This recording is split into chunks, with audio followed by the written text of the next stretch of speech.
গরু মাংস রান্না করলে আমি এই কাজটা করে থাকি। কেউ কি আপনারা আছেন যে আমার মতন এই কাজটা করে থাকেন? যদি করে থাকেন অবশ্যই জানাবেন। হ্যালো ভিউয়ার্স, কেমন আছেন? এই দেখেন আজকে কিন্তু আমি লেটকা খিচুড়ি রান্না করতেছি। কারণ হয়েছে গতকালকে আমি গরুর মাংস রান্না করেছিলাম আলু দিয়ে। তো খাওয়া-দাওয়া শেষে এই দেখেন ২-৩ টুকরা মাংস ছোট, ছোট, ২ টুকরা আলু আর বেশ কিছুটা ঝোল ছিল। এটার মাঝে এখন কিন্তু আমি যে চিনি গুঁড়া, পোলার চাল, ২ রকমের ডাল ধুয়ে দিয়ে দিলাম। লেটকা খিচুড়ি রান্না করব। আপনারা চাইলে এখানে ভুনা খিচুড়িও করতে পারেন। তো আমার বাসায় এখন যে মেম্বাররা আছে তারা একজন বাদে সবাই লেটকা খিচুড়ি পছন্দ করে। তো এখানে খুব বেশি মশলার প্রয়োজন নেই, কারণ আপনার গ্রেভিতে তো যথেষ্ট পরিমাণে মশলা-টশলা আছে। আমি দিয়েছি মানে জিরার গুঁড়া, শুকনো মরিচের গুঁড়া, হলুদের গুঁড়া, এই যে দিয়ে দিলাম আদা রসুন বাটা। জাস্ট ১ টেবিল চামচ পরিমাণে দিয়েছি স্বাদমতো লবণ, কাঁচামরিচ, বেশ কিছুটা পেঁয়াজ কুচি, হ্যাঁ, আরেকটু রসুন কুচি দেবো। এবার সামান্য তেল দেবো, কারণ গরুর মাংস যে রান্না করেছি যখন গ্রেভিটা আছে তার সাথে তেলও আছে। আবার লাস্টে এটাকে আমি বাগার দিব।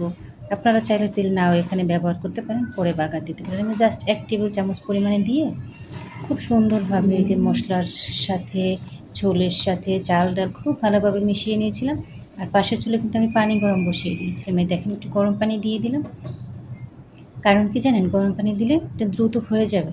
মানে সকাল টাইমটা তো আমার খুব ব্যস্ত সময় পার করতে হয়, খুব দ্রুত সব কিছু শেষ করতে হয়, নাহলে আমি পেরে উঠি না।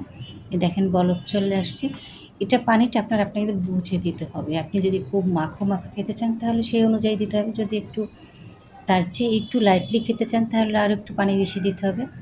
এটা আপনাকে আপনার কোয়ান্টিটিটা বুঝতে হবে, কারণ আপনার চাল ডালের পরিমাণটা তো আপনিই ভালো বুঝবেন, তাই না? আর দুপুরের জন্য সাথে সামান্য একটু করলা ভেজে নিচ্ছি। কারণ কি, গতকালকে তরকারি কোরাল মাছ ভাজা আছে, মানে ভুনা আছে, তারপরে ডাল চচ্চড়ি আছে, তারপরে হচ্ছে ভেন্ডি ভাজি আছে। তো আমার হাজব্যান্ড তো গতকালকের কোনো কিছুই খাবে না। সে খিচুড়ি পেলে মাশাআল্লাহ তার আর কোনো কিছু লাগে না। তাই একটু করলা ভাজি করে রেখে দিলাম। যদি সে একটু ভাত খায় তো এটা দিয়ে যথেষ্ট, আর কোনো কিছু তার প্রয়োজন নেই। নাহলে এটাও ভাজি করতাম না আজকে। তো খিচুড়িটি কিন্তু অলমোস্ট হয়ে গেছে। এখন আমি বাগার দেবো। এখানে দিয়েছি জিরে, তারপর পেঁয়াজ কুচি, রসুন কুচি, জাস্ট এটুক দিয়ে আপনি বাগার দেবেন, অসাধারণ সুন্দর একটা ফ্লেভার। ছোটো ছোটো যে মাংসগুলো ছিল আমি একটু ভেঙে ভেঙে দিচ্ছিলাম, মানে সবাই জানি পায়, তাই না? এই জন্য এই যে একটু পোড়া পোড়া হয়েছে, পরে বাগারটা দেখতেই পাচ্ছেন কেমন। আমি দিয়ে দিলাম খিচুড়ির মধ্যে, আর দিয়ে দিয়েছি বেশ কিছুটা ধনিয়া পাতা। আমার মন চেয়েছিল আমি আরও কিছুটা ধনিয়া পাতা দেবো, কিন্তু আমি আন্তরিকভাবে দুঃখিত, আমার বাসায় ধনিয়া পাতা শেষ। কী করব? এই দেখেন আমার কি সুন্দর কোয়ান্টিটির, মানে আমি যে ঘনত্বটা চাইছি সেটা কিন্তু চলে আসছে। আর হ্যাঁ, দুপুরে সে বলেছে যদি করলা ভাজি করে আমার জন্য ২টো ডালের বড়া তৈরি করবে, সেটা দিয়ে আমি ভাত খাবো। তো তার জন্য যে ডালের বড়া তৈরি করে নিলাম। অলমোস্ট সব রান্না শেষ। কেমন লাগলো আপনাদের অবশ্যই জানাবেন। ভালো থাকবেন। আল্লাহ